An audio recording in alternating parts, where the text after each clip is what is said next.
Our stories are brilliant. We are resilient. Our stories are brilliant. We are resilient.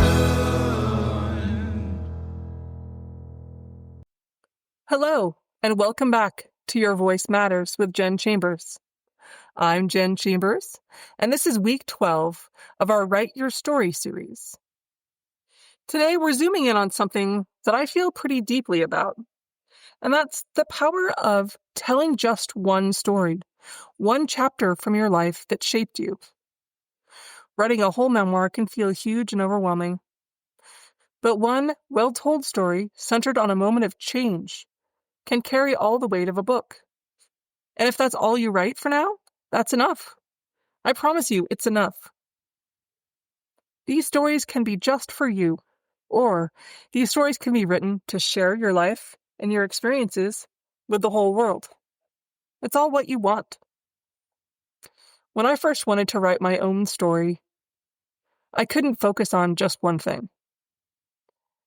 In fact, it's interesting because the way that I came to wanting to write my story was waking up from my brain injury and realizing that nobody understood how I was.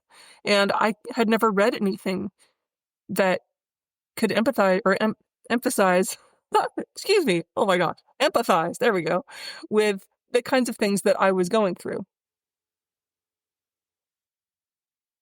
So at that moment, I also couldn't really face the pain of writing things from a first-person perspective.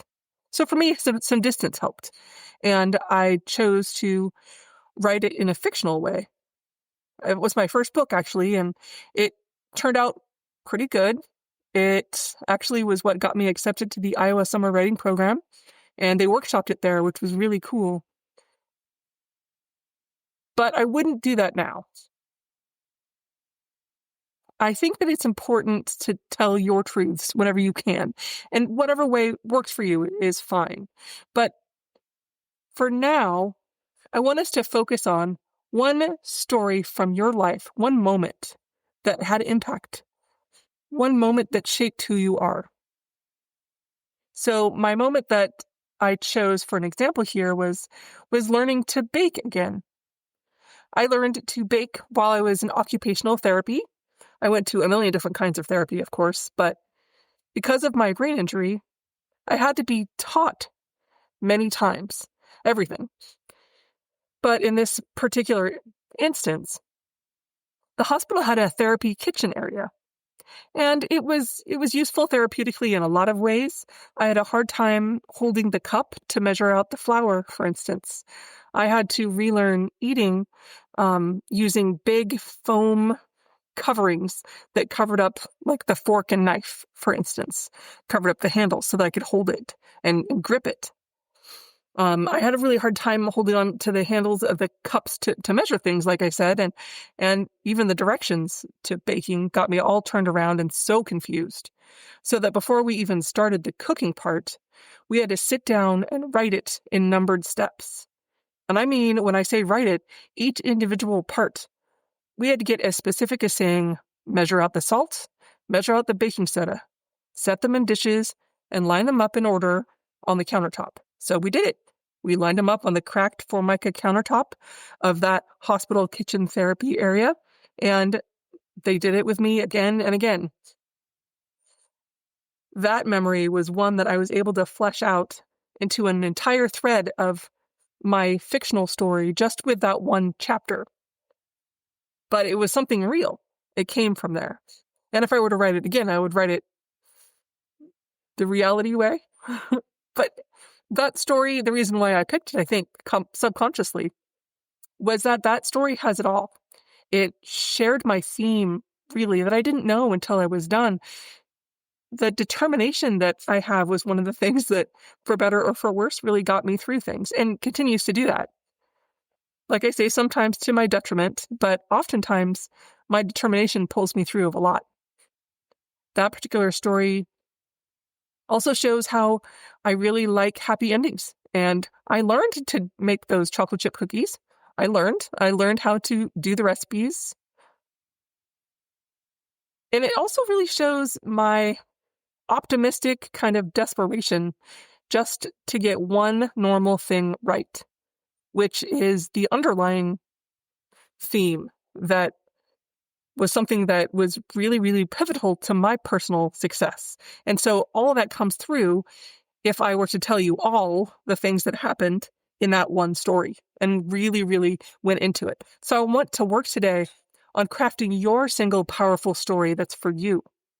I'll also kind of dive in a little bit to pitch writing because it's helpful, and blurb writing because that can really tease some things out for you.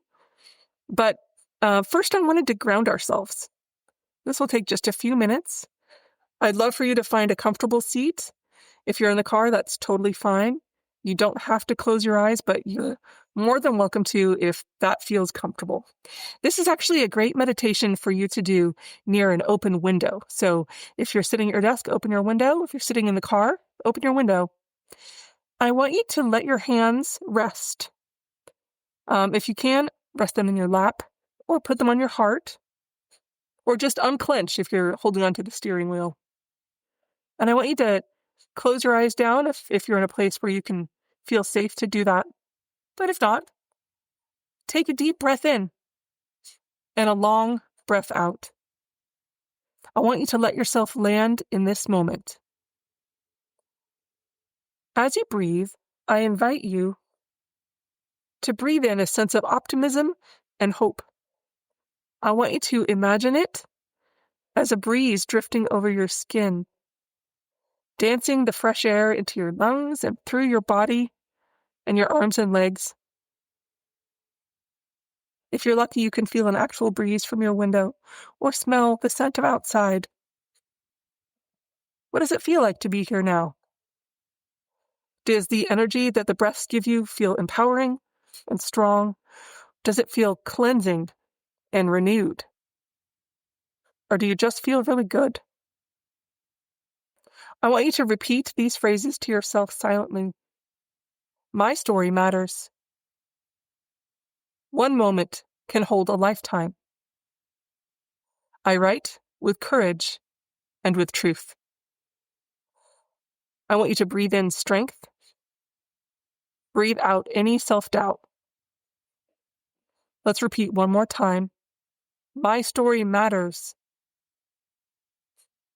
One moment can hold a lifetime. I write with courage and with truth. One more breath. When you're ready, gently bring your attention back to the present. Segment 1, Why One Story Matters. I've had a lot of readers and listeners say to me, hey, Jen, I don't have a whole memoir in me. And I've taught a million students who have said the same thing, but they were all wrong. Because my answer is you don't need to write an entire magnum opus. You need one story, a single story. If it's told with honesty and with insight and emotional truth, that can change your life. That can change someone else's.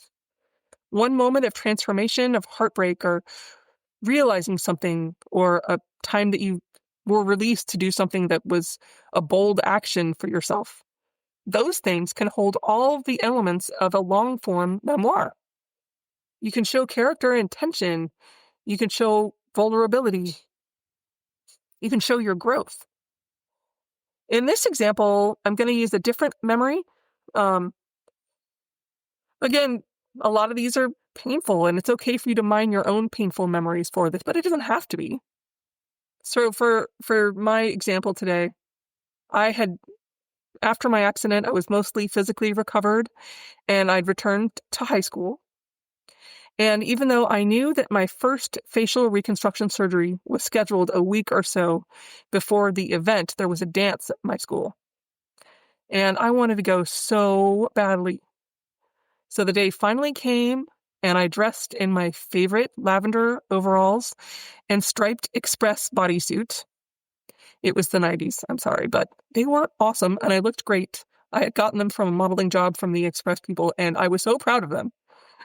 But it took a lot of courage, and that was my armor for the day. And if I wanted to go, I knew that I had to go still wearing this huge, ugly, beige chin strap bandage that held my mouth closed because my mouth was wired shut. I had to have my hair in braids because they were out of the way of all of the Velcro and stuff on this big giant bandage. But I went, and it's funny, I don't remember anything about the dance itself, just wanting to go so much. And unfortunately, I remember what happened after. I was waiting for my mom to pick me up, and I walked outside, and I fell flat on my face, my newly fixed face. See, my body was still recovering because I'd been partially paralyzed, and I was too stubborn to carry a cane or walker with me to the dance. I didn't want to show any kind of otherness, That's not something you want to do in high school. Then I was so embarrassed and ashamed that I fell. I didn't know what to do. But my overall knees, they were muddy and they were wet because I live in Oregon. But I pasted a painful smile on my face and I pretended like everything was okay. I felt so alone. And I wished that somebody would understand how I was feeling. In a flash, I knew that that was my mission. Somehow, I needed to make other people understand how I felt. And I needed to help other people do that too, because nothing could have felt worse than that moment for me right there. And I didn't know how I would get there, but I knew. So I want you to ask yourself, what moment in your life represents a before and after? It doesn't have to be where something bad happens, although those are kind of easy to mine for emotional depth and knowing the things that fueled you in that moment. But if you have a moment that you're thinking about, does it represent a before and after? Were you different beforehand? And what changed in you afterwards? And when did your understanding of yourself or the world change because of that particular incident? Also, when in that incident did you feel broken or whole afterwards? So those are some of the things to ask yourself with your particular memory. If I were to write long form about that particular memory from my life, I could go into a lot of detail about things, anything that I remembered from there, or the things that happened afterwards. But the transformation part, for me, it's the last sentence. I knew that it was my mission to make other people understand and to help them understand themselves and be able to express how they were feeling. So that's the important thing for my story. And with your story, we need to figure out exactly what's the thing that you want to express within your memory, within your story. That's what we're going to shape today for you.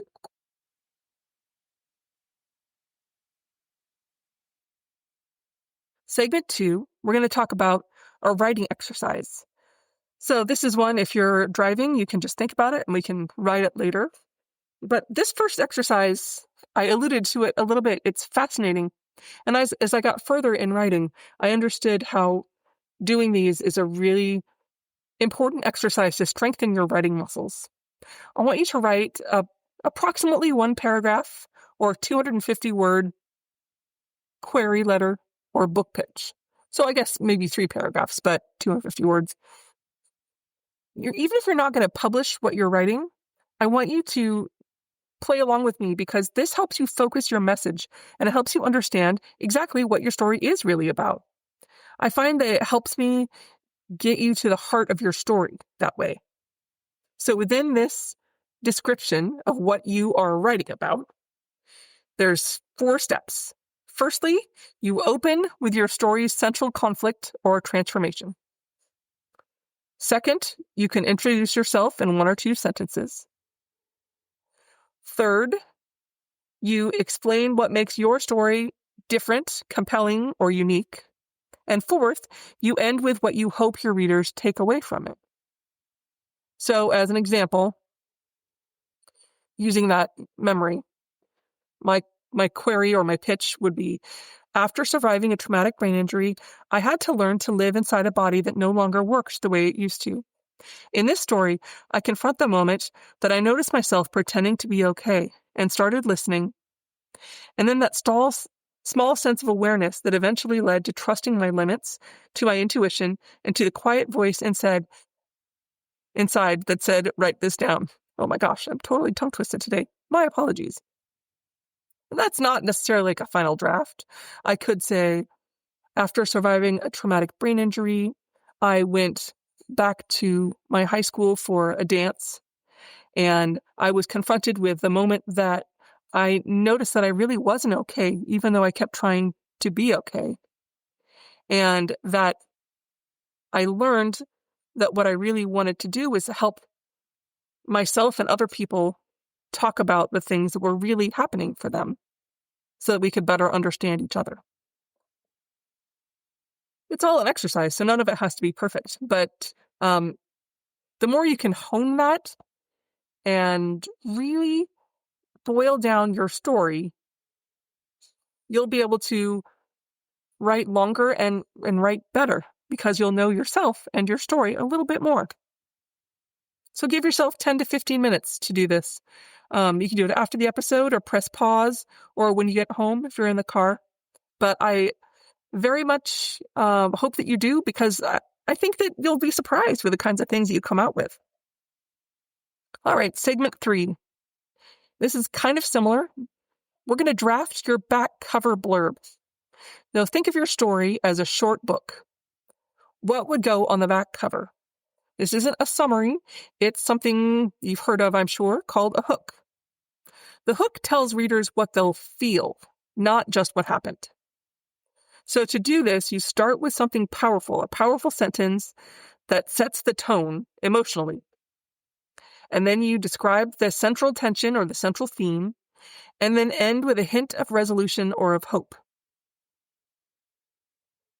So this is a different example.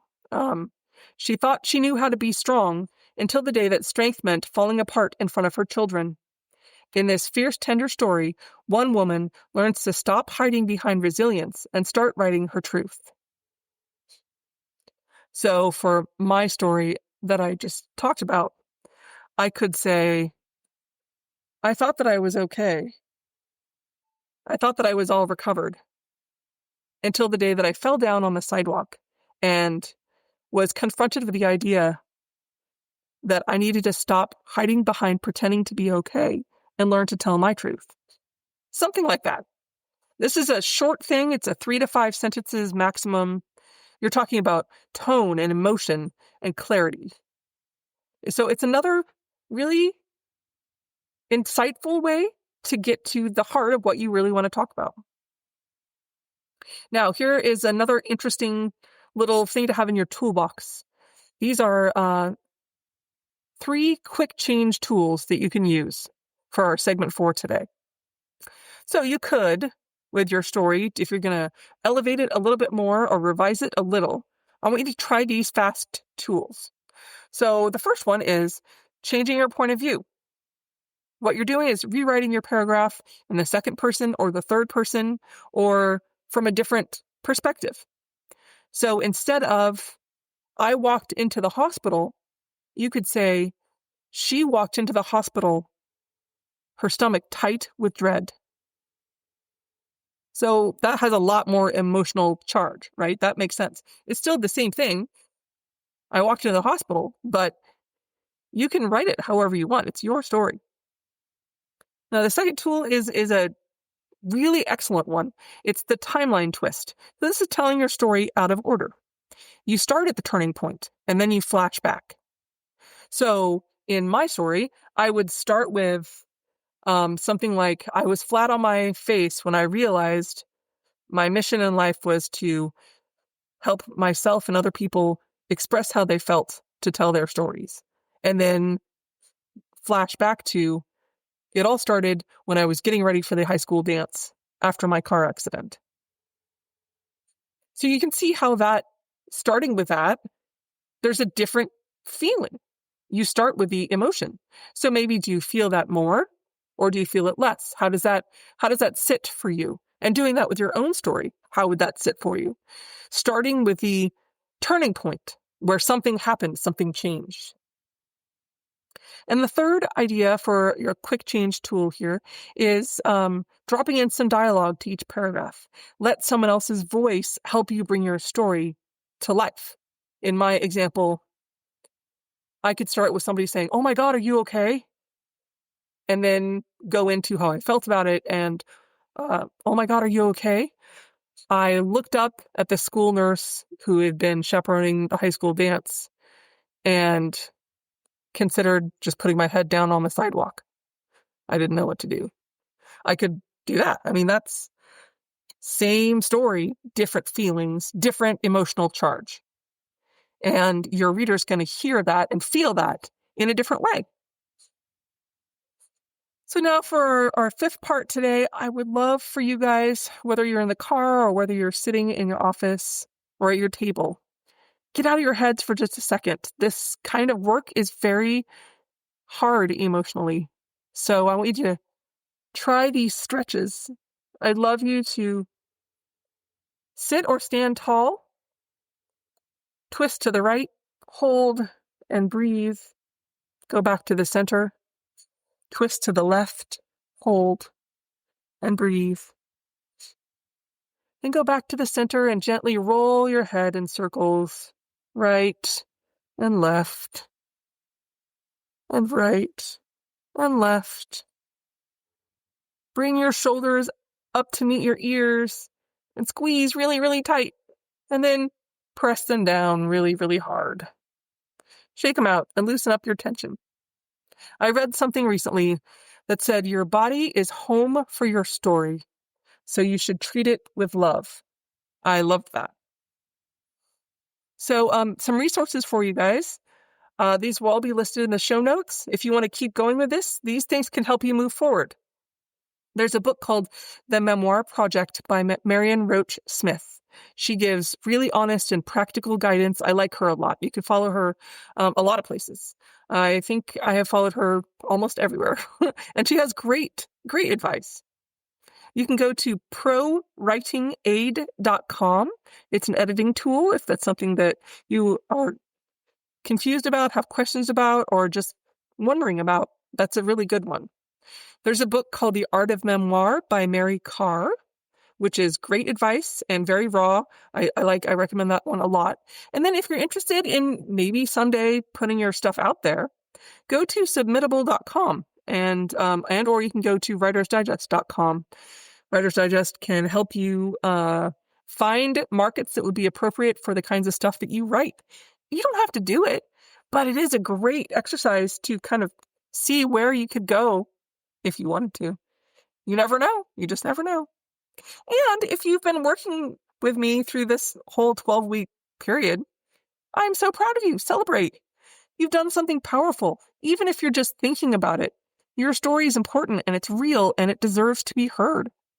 So thanks for being here. I really appreciate that. And you should appreciate you. And I want you to remember, if this is the only story that you ever write, let it be true. Let it be brave. Let it be yours. Let it be real. I would love to thank you guys again for being with me these last 12 weeks, whether you're drafting or editing or crying or laughing or thinking about it. I see you here with me, and I am very, very grateful. And enough of you I was really surprised, enough of you have been so excited by this kind of work that I'm just going to keep going indefinitely and talk about writing once a week. I'm very pleased to have you here with me. I would love for you to keep writing and keep telling your truth. Your voice matters and you're important. Please visit www.jennifer-chambers.com to download the companion worksheet to this episode. And if you want to share your story with me, email me at jbchambersmail@gmail.com. I'd love to read it. And I promise I'll be kind. Until next time, take good care of your story and take good care of yourself. Free audio post-production by alphonic.com. Sometimes we have to start over. Sometimes we have to fight back. Sometimes it's all too much. Lost inside the black. Our stories are brilliant. We are resilient. Our stories are brilliant. We are resilient.